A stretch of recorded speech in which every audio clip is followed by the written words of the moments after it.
luces, abrimos puertas y los esperamos con nuestra mejor sonrisa.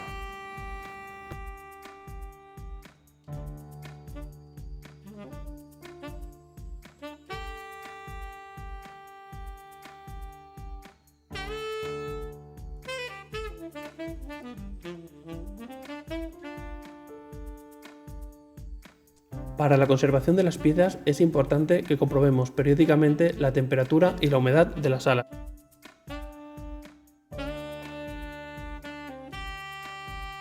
Cuidamos que cada detalle de nuestra exposición esté correcto y preparado para la apertura.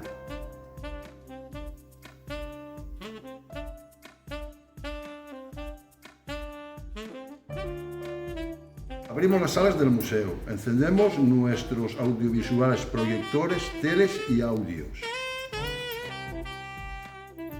Encendemos también la iluminación de las vitrinas.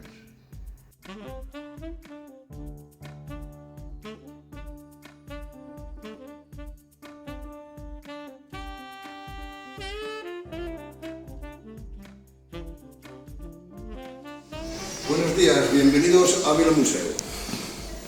Déjeme que le tome la temperatura.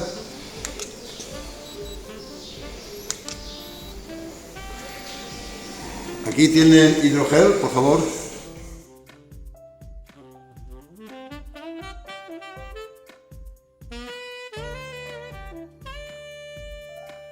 Otra de las funciones que realizan los conserjes del Museo La Vila es mantener en perfecto estado todos los monumentos que se encuentran en la ciudad.